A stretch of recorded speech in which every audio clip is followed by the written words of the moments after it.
मृत्यु के बाद क्या होता है?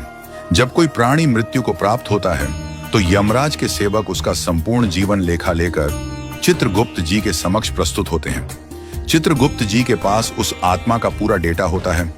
किसने क्या किया, किससे क्या कहा, कितनों को आशीर्वाद दिए, कितनों को शाप दिए, कहां पुण्य कमाया, कहां पाप किया, हर बारीक विवरण वहां दर्ज होता है। फिर उस व्यक्ति के कर्मों का मूल्यांकन होता है, कितना पुण्य किया है और कितना पाप। यदि पाप अधिक हैं तो उसे नरक भेजा जाता है, यदि पुण्य अधिक हैं तो उसे स्वर्ग की ओर अग्रसर किया जाता है। नरक जाने से पहले उसे एक विशेष शरीर दिया जाता है जिसे कहते हैं यातना शरीर।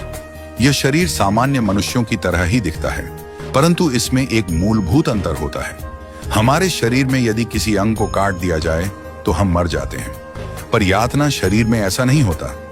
वह मरता नहीं है, परंतु उसे पीड़ा, तड़पन, जलन, वेदना सब कुछ होता है। बस मृत्यु नहीं होती, वो जीवित रहता है, केवल इसलिए ताकि अपने पापों का फल भोग सके। अब अगर किसी ने अपने जीवन में कुछ पुण्य भी किए हैं, थोड़ा सा दान, सेवा, किसी भूखे को भोजन, किसी दुखी को सांत्वना, तो उसके पुण्य उसे स्वर्ग ले जाते हैं। स्वर्ग में उसे मिलता है एक और विशेष शरीर जिसे कहते हैं भोगदेह। इस भोगदेह की विशेषता यह है कि इसे चाहे जितना खिलाओ ये मोटा नहीं होता, इसे चाहे जितना नचाओ गाओ ये थकता नहीं, इसे चाहे जितना भोगो ये तृप्त नहीं होता, क्योंकि स्वर्ग में जो कुछ भी है वह क्षणिक है, अस्थाई है। जब पुण्य समाप्त हो जाते हैं तो स्वर्ग से भी निकास होता है और फिर आत्मा को मिलता है फिर से जन्म। वह पुनः इसी संसार में किसी योनि में जन्म लेता है और फिर वही जीवन मरण का चक्र चलता रहता है। नरक और स्वर्ग ये दोनों कर्म आधारित मार्ग हैं, परंतु एक तीसरा मार्ग भी है जिसकी चर्चा वृंदावन में होती है, जो कथा में बताया जाता है और जो भक्ति से प्राप्त होता है। यह मार्ग है वैकुंठ का मार्ग।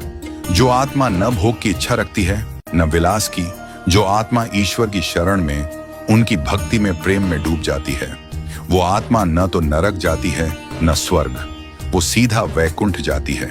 वैकुंठ कोई भौगोलिक स्थान नहीं, वैकुंठ एक भाव है, एक ऐसी अवस्था जहां केवल प्रेम, सेवा और नित्य परमानंद है।